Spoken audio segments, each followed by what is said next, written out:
Coming up, is Jacque Vaughn doing a disservice to the organization and the player by not utilizing Cam Thomas more in this playoff series? We break it all down next.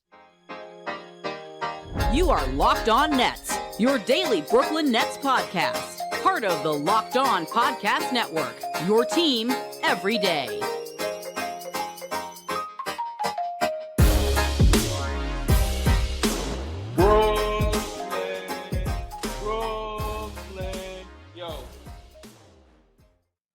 Yes, my friends, it is the Locked On Nets podcast right here on the Locked On Podcast Network. It's your team, the Brooklyn Nets, every single day. Over there, you're going to find Doug Norrie. He's the owner-operator of DFSR for all your daily fantasy sports rankings, from DraftKings to FanDuel. He's got you covered. I'm Adam Armbrecht breaking down the 0-1 New Jersey Devils in their playoff push on the Devils Puck Luck podcast and the New York Football Giants on the One Giant podcast. We thank you for making us your first listen of the day. We're free on all those great platforms. And Doug, we dive in, man, on what I think is a topic that the fan base has been clamoring for. There's a couple of different angles to look at Cam Thomas and what his impact could be in this series, maybe what his impact could have been throughout the season. But it's certainly a hot button topic amongst Brooklyn Nets fans. Yeah, look, it's one of the most confusing sort of sub-elements of a team that's had a very confusing season, which is really saying something about this Nets team, about where this Cam Thomas thing lands, because it is somewhat among many unprecedented things that has happened with the Nets this season, and there are many. This is also one of them, because we've seen situations where Cam has gone completely nuclear in the scoring department. We'll go through, some of that performance here shortly. Sort of on a national level, was gaining recognition for his scoring ability. And then just as much as it looks like he's, I don't know if it's flying too close to the sun or whatever it is, but then he's disappeared just as quickly and sort of never to be heard from again in terms of rotation. So as we get probably toward the end of the season here, it really begs the question about like what the Nets should be doing with Cam Thomas here over these last few possible games. And like you said in the open, like, are they doing the team and the player a disservice by essentially burying him as the season comes to a close based on performances that he's had that are already on the ledger for this year? Yeah, it's so obviously the expectation, as we said, coming into the playoff series with the 76ers, that the Nets were going to lose. And there's two sides of what they were trying to accomplish at the back end of the season after the trade, going into this playoff series, and then even going into this offseason. But just to kind of, it's funny, we had mentioned this at one point throughout the season, talking about Cam Thomas. When you go in and look at his stats, he now has 2 years in the NBA. And just at a high surface level, you look at it in 21 to 22, 17 minutes, 16 minutes a game. Now, those are skewed by some larger minute shares in specific matchups when a lot of the starters are sitting for the Brooklyn Nets. But I will say, on a trajectory level for a young player in the league, what has Cam Thomas accomplished from year one to year two, and why you can make the case he should be getting utilized more? He improved the area of his game that we said was detrimental in his rookie season, three-point shooting. On essentially the same number of attempts, he went from 27 to 38% from beyond the arc. He gets to the free throw line twice as many times as he did a year ago on basically the same minute shares. The rebounds went down. That's kind of neither here nor there. The assist numbers, which are critical, stayed essentially the same. And the points per game went up marginally. There's some other things inside of what we have talked about, the consistency and when Cam Thomas has gotten some real run, 20-plus minutes in games.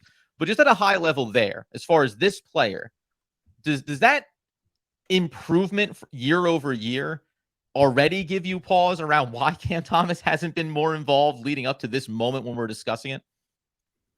Yeah, like the answer is yes. And then when you also include the fact that, like, what seems to be the core issue that the Nets are having in these first couple of games, which is scoring. Yep. And you have a guy that has been able to basically score at least that element, that 1-for-1 element at an elite level when he's been given, a lot of minutes, or like, well above average level.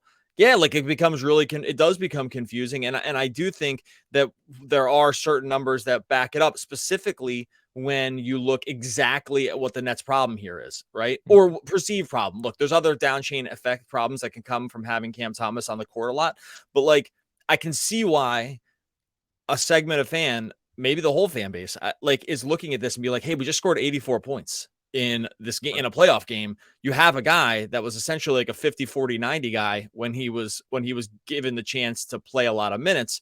Why the heck isn't this guy on the court when this seems to be the main issue? And yeah, and I'm with you. Like the stats I think this is what you're asking. The stats year over year, the stats in the eye test, I can make cases for and against, but for sure there's stats and eye test stuff that would say to you, like, it's worth it, like, at least trying. At a minimum, right? At a minimum, Cam Right. Thomas has shown he's obviously an NBA player, right? Like, I'm not saying that as like, ooh, could he possibly not be? No, of course he is. Like, everyone agrees he's an NBA level player. And that's probably maybe the thing that comes into this as well, and why you should be utilizing him more. Because we talk about over the course of this series specifically, we're in the postseason, we're playing the 76ers, but even at the back end of the year, this extended rotation, how deep are the Brooklyn Nets going to go? When you look at some of the guys that were even playing prior to the trade and after the trade, guys that we're fond of, Yuta Watanabe, who was a career like 10-minute player before he came to Brooklyn, and then all of a sudden was getting some real volume in minutes and is 27 years old and has a more consistent, if lower, set of skills than Cam Thomas does in any one individual area. But he's getting run, right? So there is, I think, this global level thing when it comes to the Brooklyn Nets and comes to Jacque Vaughn and these rotations of saying at any point throughout this season that you want to point to it, to look at Cam Thomas, you can look at the other guys that we're playing and say, you can tell me that there's a certain level of expectation in every single category that you want from your players, whether they're coming off the bench or otherwise. But there are more than enough that you could point to and say, they're behind Cam Thomas in X, Y, and Z. They're not proving their worth in these key categories. So at a minimum, Cam Thomas should be a part of it. He should be a part of the conversation, part of the rotation, instead of seeming to go through these very violent, ebb and flows of getting 20-plus minute runs, getting dumpstered on the bench, and never seeing a single sniff. Yeah, look, and two things can be true here, and we've said this multiple times over the course of the season. Like, I've never been the biggest like Cam Thomas fan, like as a like high level, like going very very deep in the playoffs, sort of like winning player like that. Sure. And it's like we've both been consistently confused about why this is also the situation. Like two things can be true here. Like you can be maybe a little lower than some of the people that are the highest on him and still say, hey, no minutes, like 0 minutes is like, that doesn't make sense to me either. So, and when we think about like him as a player, I think it is important to remember that like you can make a case for more without making a case for all, right? Yes. Like there's go ahead. And that's the funny thing, because just to your point, you're not as high on Cam Thomas as some others may be. I don't think I'm as high on him as some others may be, but I know that I may think a little more positively about what he could be for this team. But you, even as someone who does not advocate for Cam Thomas as being the answer for the Brooklyn Nets going forward, would still say, but he's worth something more than 5 minutes or getting benched, right? So there has to be some splitting of the difference here that they seem to struggle with. All right, look, in a second, we're going to talk about some quotes that Jacque Vaughn had about this specific situation, which we think are pretty informative. And also we have some stats that go, for the Cam Thomas route and against the Cam Thomas route as they finish off the series. We will get into that in a second. First, championship team is all about each player being a perfect fit. We're just talking about that right now with the Nets. It's same with your vehicle. So for parts that fit, head to eBay Motors and look for the green check. With eBay Motors, a guaranteed fit, you'll be sure that every part you need fits right the first time around. You just add your ride to My Garage and you look for the green check to know the part will fit or your money back. People like to hear that when it comes to the vehicle. Just like in sports, confidence is the name of the game when you shop on eBay Motors. Over 122 million parts to choose from. You'll be back in the game in no time. After all, it's easy to bring home a win when the right parts are guaranteed. Get the right parts, the right fit, and the right prices on ebaymotors.com. Let's ride. Eligible items only. Exclusions apply. Speaking of the right part fitting in, is Cam Thomas that guy? So you go back and you look before we get to the Jacque Vaughn quotes, which I think we've had this sense of where the organization may be on Cam Thomas, which you could say is equally confusing, given that this is the same regime that drafted him. So you figured there would be an intention around what they thought he could develop into. But Cam Thomas, and I think that it's funny because these numbers aren't cementing any one thing about him. I went back and looked at this season. He played over 20 minutes in 24 games this year. In those 24 games, which, by the way, did not always include Kevin Durant or Kyrie Irving or both, that didn't include Mikal Bridges or Cam Johnson or some of the other players. A 9-15 record for the team in those games. And you can make the case, knowing that the Nets were narrowly under 500 on the back end. That's not dramatically different in terms of results, which would say, speak to the idea of, well, when he scores a lot, we lose games. 9-15. But on top of that, there was also in games where they won or lost when he was the leading scorer. 2-4 in games when Cam Thomas was the leading scorer. It's under 500. So this can be a deterrent about utilizing him. And we can look at the stats a little bit deeper about getting everyone involved. But I will say, just on the surface there, those numbers are not as dramatically bad as you would assume they would be, given that, again, probably half those games were not with the group of starters, the best possible players that he could have been on the court with. Yeah, look, I think there's multiple ways to slice this that I think it kind of is probably the stats come down to just how you feel about Cam, I think is my guess. Like he is Probably. just that kind. Like he is, it's really crazy. It's like how you feel about him. You can, I know people sometimes say this is the case. It's like, oh, you can make stats work any way you want. I mean, that's like kind of true, but not really. It's like you could never make. There's no stat that's gonna make Nikola Jokic a bad player, right? So like, there's a hard limit to like what people claim you can do with stats. Because I know some people out there will be like, you can take stats, to do anything you want with them. I'm like, not really. Like there are some hard caps on these you things. can do it within a band, Yes. but like I can't be like, I can't make a statistical case that Giannis should be out of the NBA, or something like that. But with Cam, actually, it is really funny because I think there are stats that can go both ways here, like the ones you just mentioned. And then I'll give you other ones that go the other direction. But with him, there is actually a pretty funny case to be made on both sides where it's like, however you feel about him going in, you'll find something that helps you. Good and bad. And you'll find it pretty easily. You'll find it pretty easily sometimes on the extreme edges, which is also like a super weird thing about a player because usually the extremes are not. Usually you fall within a window especially basketball, because it's kind of like you regress to your mean. Like most players are what they are. But with him, it's like so funny. It's like, hey, he can do these. He's done some things sort of amazingly, but if you dive in a little deeper, it doesn't look as good. So I'm with you on the stats, but I'm also prefacing this by saying he's super weird here, man, because like it's maybe just is a full opinion thing. We'll get to the Vaughn thing here in a sec. Does that make sense? Yeah, no, of course. And by the way, because I'm actually in the background, I'm doing this in real time as well, because this is really just to add into the idea of played 24 games, 20 minutes plus, and we talk about the record. He also played 22 games, less than 10 minutes. So like this is this wild pendulum. You wouldn't hate it if it was just he played over 40 games this year, played 50 games this year, and guess what? He played somewhere between 12 and 15 minutes every single game along the way, because then I think you would say, even if it is opinion based, you'd feel like you are drilling down on just some concrete information that would tell you exactly what you think he is capable of being for you. Now, by the way, I will just throw in here quickly, because I said it in the background, I was looking up the win-loss when he's playing underneath that 10-minute mark. And as it stands right now, oh, God, I'm so good at this, Doug. You wouldn't believe the real-time execution here. When Cam Thomas plays fewer than 10 minutes, and there were a couple of games I noticed where he played 10 or 11 and they won those games, but under 10 minutes, the win-loss record for the Brooklyn Nets, 14-8. So, again, you want to keep piling this stuff in here. The play, his performance, his skill set, his ability, we can look at that about what it means just as an NBA level player. But maybe I'm mostly neutral on Cam Thomas as a player. I don't hate or love him, but I can start to paint a picture here with the numbers that when he plays more, the team is worse, right? 9-15 when he plays 20 plus minutes. And then you flip it the other way and they have a much stronger record without him playing over 10 minutes. Now that case would also speak to most of those wins are when Kevin Durant, Kyrie Irving, and the significant starters are playing more minutes. Yeah, and that's why actually my eye doesn't really. I know people hate this, but my eye doesn't actually go to the wins and losses. And I there's going to be certain segment of people that are going to say, well, that's the whole point. I get it. I'm aware that the W's and L's are the binary between good and bad here.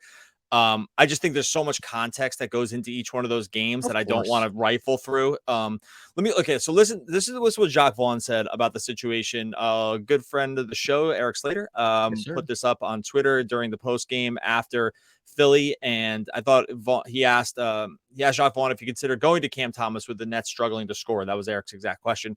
This is Jacques' quote: "If I felt like we were struggling to get looks, maybe that could be an answer. But I thought we got good looks, and I thought they were makeable shots. Is Cam on the back of my brain? Yes, and he knows that. Could he play when we get back to Brooklyn? Yes, but I didn't think we were struggling to get looks. The ball just didn't go in." When you hear that quote from Vaughn, does it sound like he's hedging, or does it sound like an actual real answer about Thomas? I'm curious what you think when you hear that quote, because he gives kind of an answer and kind of a non-answer, but there probably is something more. But when you know the context behind the whole situation, there maybe is more to it than meets the eye or ear. I do take a face value, because you go look at game number 2. The looks were there. They shot 31% from deep. More of those looks go in. It's a different looking game. And I think that Cam Thomas, if you want to say, Jacques mentioned he's on the back of my brain, and Cam knows that, he's on the furthest back end, hanging on by one of the few hairs on Jacque Vaughn's head in terms of being on his mind, because the front end of that answer is the game plan was right. We liked how we executed. The shots didn't fall. I don't, Jacque Vaughn, see anything significant that we need to change here. That's my surface reaction to it. Cam Thomas is a young player. He's talented. I'm really not thinking about going to him until we probably feel like the games are blown out or the series is officially over, however you want to look at it. Cam Thomas is not the first player that Jacque Vaughn is considering if he's making changes to this lineup. All right, in a second here, we will break down exactly what Cam would bring to the table, and then we'll bring exactly what Cam might bring off the table if he were to play here in Game 3 and Game 4. We'll get to that in a second. All right, so here's the situation. We'll quickly go through the positives and negatives on Cam here. Well, briefly here, did you agree? Sorry, do you agree with me in terms of the response that Jacque Vaughn gave, and it basically being, I'm not considering Cam Thomas as of right now. I looked at the game. I feel like we played well. The shots didn't fall. If the shots fall, I'd probably reject your question about Cam Thomas entirely, because it would have been a closer game. Yeah, I agree with that. I don't know if I necessarily agree it's correct. I agree with that was what he was trying to convey. Yes. And so I think there's a difference. I think that there's two things also can be true here. Sorry for not responding to that. I agree with you. Very important to make the distinction. I'm conveying what I think Jacque Vaughn feels and thinks and is saying about Cam Thomas in this situation. I'm not telling you that I agree with what he and the Brooklyn Nets have done or are doing with Cam Thomas. Look, I said that I would run almost the exact same thing they ran in Game 2. I've said that multiple times on the podcast. Yep. I would do almost the exact same thing because I think the looks were there. I agree with him. I can also make a case for I'll say it right now. I can make a case for also going the other way. Yes, I agree with you that Vaughn was hedging away from probably not wanting to do it. And that was his hedge, right? It's like, oh, they were good looks, and they were. They had a lot of good shots. They had some not so good shots. It wasn't all. It's a little overstated to say it was all good looks. I don't think that was the case. I think in general the macro plan was there, but it wasn't all great.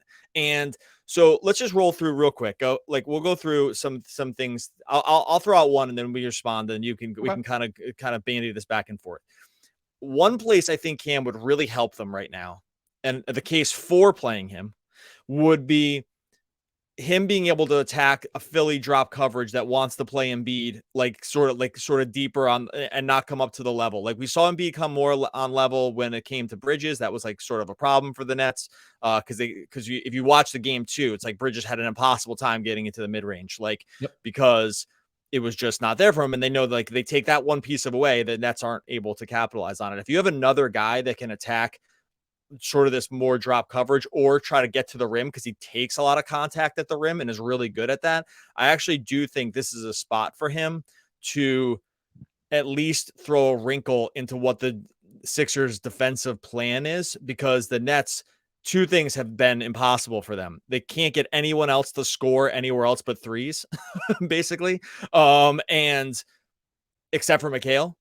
And then every time they try to go to the rim, it's everything gets wiped away like the dry erase board. But Cam actually has a different skill set than every other guy, where he can draw contact in the lane and kind of alter a shot to get it to go in. He can pull up in the mid range. He's shown better shooting at threes. I do think his particular skill set would begin to attack elements of the Sixers defense that other Nets have had an enormous problem with.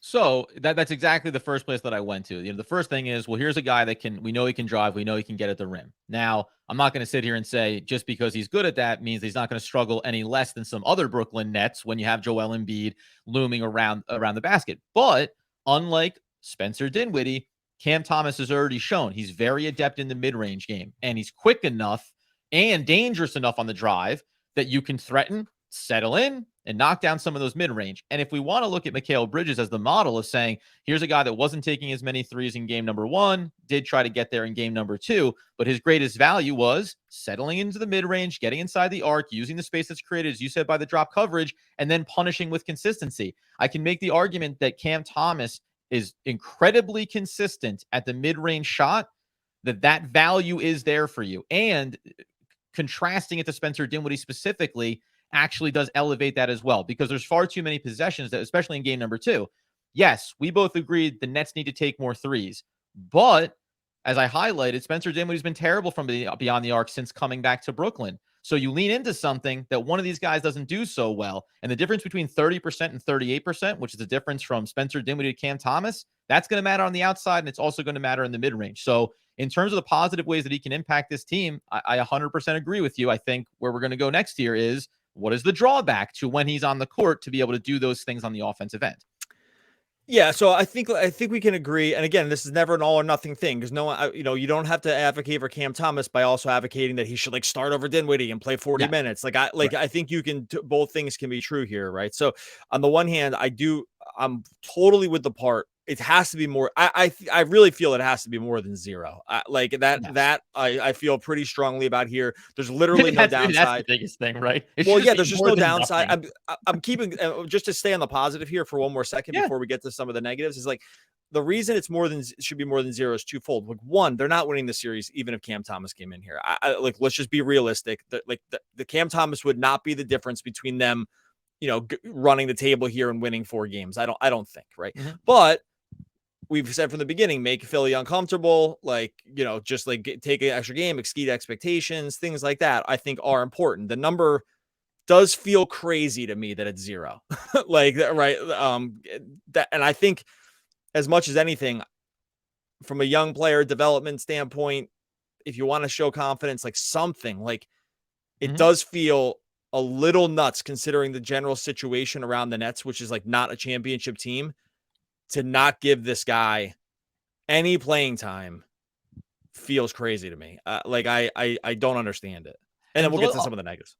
Yeah, but I'll also go high level positive too, because you mentioned you're not winning this series. So the other thing that you're hurting potentially is just giving Cam Thomas run in meaningful playoff basketball, right? Confirm or deny. Is he going to be capable of repeating it? Same thing we said about Mikal Bridges and Cam Johnson, by the way, right? To different levels and expectations. But Cam Thomas, you've shown that you are capable of being an elite level scorer. Go prove that you could do it in playoff basketball games where we know the defense becomes more intense, where the adjustments are more significant, right? You might actually get the confirmation that, oh boy, okay, he's going to come down to earth in playoff basketball. He's undersized. He's going to be, we'll talk about defensive liability. Okay, fine. But what if he proves it? What if he does what Mikal has done and says, I can be upwards of a 30-point scorer in playoff basketball? And then for Cam Thomas, maybe it's 20 points, 15 points, whatever it is.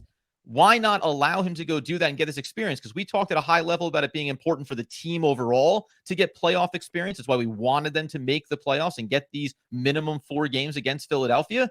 Well, it has to matter to young players. It has to matter for Cam Thomas. And that's a little bit of the confounding thing, as we say, about what the team feels about this kid.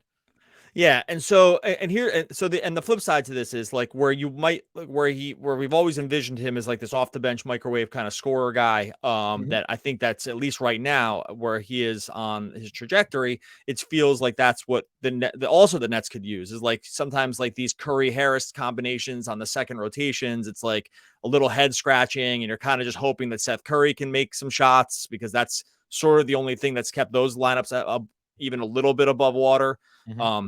Outside of Joe Harris's plus 19 from last game somehow. But those lineups, I'm hey, I kind of think I know what we're getting here. Why not try Cam in these lineups? Yep. So that is just the other part. So the flip side to this is like you have to understand there are certain things you are not going to get with Thomas. Like for the one is you're not going to get ball distribution. Like he's not going to be running a ton of pick and roll. Like he's not going to ever have any assists. Like his minutes are going to be him shooting. Like that is kind of his game right now. Like he doesn't facilitate offense. He's gotten a little better, or maybe a lot better on the catch and shoot three, because he's actually shot those, whereas he was not taking them in past years. He was, kind of giving up on closeouts and wanting to get sort of to the rim. He did start taking those more consistently, which is a really, really good sign, I thought. But in general, like you're not getting this like super dynamic motion offense with Cam, like running off a million screens and stuff. It's kind of like letting him cook and everyone else can kind of just check out what's going on, right? Like I do think that is a trade-off you get with him. Now, some people might say, well, that trade-off's great when it's like Joe Harris and Dorian Finney-Smith and like those are the lineups. Like that's fine. Like, so, but understand that it's not, he's not an offensive engine that makes it all this other stuff sort of happen around him. It's kind of Cam Island, and that's what the offense is going to be. I won't even bother, and I agree with you. I won't even bother with the defensive piece of it because Seth Curry's out there and Joe Harris is out there. So, yes, he would be a liability, but no worse than other players that are getting minutes right now for the Brooklyn Nets. So if we even look back, I'm going to try to even say even more positive around this as well, because the other thing is he does, it's funny. I look at the last two games, the season finale, which was all him, all the time, no starters. But he got to the line 8 times in that game, knocked all those down. The previous meeting, though, where he played over 20 minutes, didn't get to the line once against Philadelphia. So it's like you're trying to split the difference there. But averaging on this year, Cam Thomas is behind. You take away Kevin Durant because he's not on the team. You take away Kyrie Irving. That means that he's only behind Mikal Bridges, Spencer Dinwiddie, and Cam Johnson, and then also Nicholas Claxton. But right there, even with Nicholas Claxton, 3 attempts per game. And we know that those minutes are not one-to-one with those players. So whether or not it would be all-time successful driving it to the basket, another place that you can make a dent against the Philadelphia 76ers potentially is winning that free throw battle. And Cam Thomas is excellent, 86% at the line, right? So there is also this other thing that he can do to impact the game. To your point that it's going to be Cam Island, I agree with that. I would also make the mild case, especially if you go back and look at game number 2, and specifically at Royce O'Neal. This is the guy who's been asked to do everything under the sun and has been pretty adaptable to it. But the one area, the hot and cold three-point shooting, if you maybe, because I agree with you, this isn't the start him over Spencer Dinwiddie conversation. This isn't even necessarily for me, get him heavy minutes with a lot of the starters. This is maybe get him on the floor with Royce O'Neal, who has shown the ability and willingness to facilitate and set up others, and let Cam play a little bit off ball, and then see if you can set up some offensive sets where Cam gets a very clear-cut decision. Ball in your hand, attack downhill at the basket, pull up the catch and shoot 3, and let's see if we can actually maximize your value by pigeonholing you into executing what we want you to be best at. Like, I think there is a path there for him to have success in a meaningful way rather than just Cam Thomas for 20-plus shots, and it all kind of doesn't matter because you're losing by 15 or 20. Yeah, look, again, the whole theme here is this is all a gradient, right? It's like it doesn't all have to be one or the other thing. It should be just let's try some new things here. Like let's have it like even starting small. So I actually do real quick your prediction. I guess you already predicted it because you said it with Jacque Vaughn. So you think he's just not going to play game 3, right? Like, do you think is that where you land? It's hard for me to say that he's going to play, given everything that's been said about him and the way that they haven't used him. And I'll add in, I think that he should play. Like we talked about, Joe Harris shouldn't be out there making adjustments. They went smaller, and that was effective for them. So I see a value for him. It just feels like, you know what I'll say, man? I know I'm just going to be long-winded. What I feel like could happen would be one of the biggest disservices to Cam Thomas. If Jacque Vaughn and the Nets wait until they're down by 15 or 20 points midway through the third quarter, to give Cam Thomas some run, you know what you do? You force him into the exact thing that everyone says it's all that he is. He's going to take all the shots. He's going to be ball dominant. Well, guess what? That's exactly what you would expect a high volume scorer like him to do when you're down like that. So they may actually be hurting him by not trying to give him a 2-minute run in the first quarter. Give him a minute. You know what I mean? Have him have 5 minutes by halftime and see if you think that there's something there, because they did do a bit of that in the back end of the regular season where they would give him this, hey man, the next 3-4 minutes, it's all you, baby. Cook. And then, go back to the bench, because guess what? That's what a microwave scorer can do. Be ultra effective without needing to be consistently utilized throughout 48 minutes. Yeah, it's funny. I wasn't even thinking about, because I was going to give that exact scenario, but without the downside, because I was going to. But I'm right. I'm glad you framed it like that, because I actually thinking about it differently now. Because I was going to say, I was like, my guess is he plays. My guess is it's some scenario like it's like the third quarter and they're down or something like that, or scoring in the first half was a problem or something like that. And I was like, that's where we're going to see him. But I kind of hadn't done the thought experiment out far enough where I was like, oh yeah, but that would suck, because that would be problematic around these things. Or if six is funny, because there's like a really bad scenario that could happen here on a like just on an optics level, where like frankly the worst thing that could happen right now for like Jacque Vaughn, and I hope this would never play into the process, but it would be like if Cam went out in a third quarter and was like 5 for 5 and got them in the game. You want to see people's heads explode. Like there will be, it's almost like, again, like an existential problem, because if he goes out there and does it and helps you win, you're like, great, we won. But the next question, the very next question will be, hey, why did we wait that long? Now, I don't know. That's a lot to have happens. I don't know if that's all that can happen. But even paint the consistent picture that we've seen in sample sizes where Cam plays more. He goes out there, he scores 20 points, the team loses by 15 or 20, but he's effective when he's out there. You said at the top here, if you're of your opinion, it's a pretty wide pendulum that people swing on when it comes to Cam Thomas. If you think that he should be playing the third quarter minutes where the team still loses by the same margin, but he's scoring a lot, they're going to say he needs to be playing more. The other side is going to say it didn't matter for all of his buckets. The team still lost. He didn't close the gap at all, right? So you are correct, and I would. The dangerous area is what you said. He goes out and actually helps them come back into a game, which you and I would be all on board with.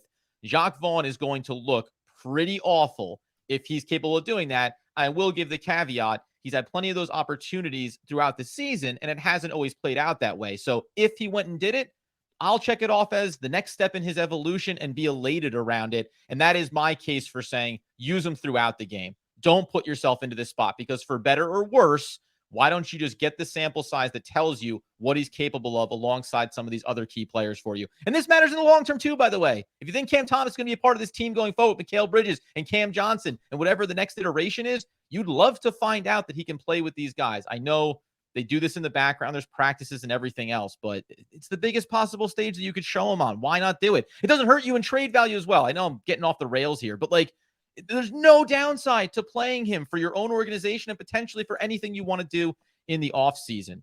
Totally agree. 0-2, no chance to win a series, and this is how intense I am.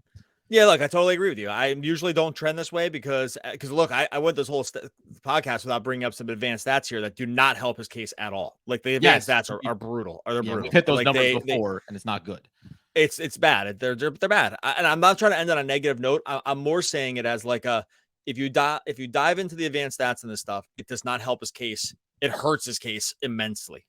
But even with that said, it's still, because of this Nets situation, like their specific situation right now, I'm totally with you. It makes no sense. Like there's literally no downside to playing him. I don't think, except for that thing that I said before, which make the organization maybe look bad. And I'm not even suggesting that's why they're not doing it. I'm just saying I can't think of many other downsides. And even it's like Seth Curry. Even when Seth Curry has good shooting performances in games, there's no value to it. Like, and again, by the way, sorry to interrupt you, but real quick, I just said his advanced stats and Curry's are like the same.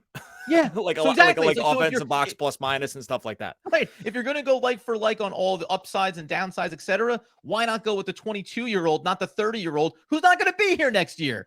Right. Oh, baby. Yeah. So I meant to throw that in there. It was like, Kurt, like if you want a 1-to-1 comp and like other guys who sort of exist in the same like OBPM stuff and win shares and net rating, like Seth's right there with him near the bottom. So like whatever. It's like they are playing one of these guys too. Okay. We're going to get out of here. Fun one definitely today for sure. Looking forward to game 3. We'll be live on YouTube following the game. So make sure you go jump over Locked On Nets YouTube. We'll get that going live. We always go extra on YouTube. So make sure you subscribe to Locked On Nets over on YouTube. Nets are going to win the home game here and get one at least in this series, my friends. And by the way, when you're young everything feels like the end of the world, but it's not. It's just the beginning. That's Zachary Efron. Oh, who's that? Neighbors? What movie is that? Mike O'Donnell, Neighbors. You better believe it, brother. There we go. Good flick, man. Yeah, I was gonna say that's a good one. One of the all-time great poets, and easy on the eyes too. We'll be back again tomorrow talking more Brooklyn Nets basketball.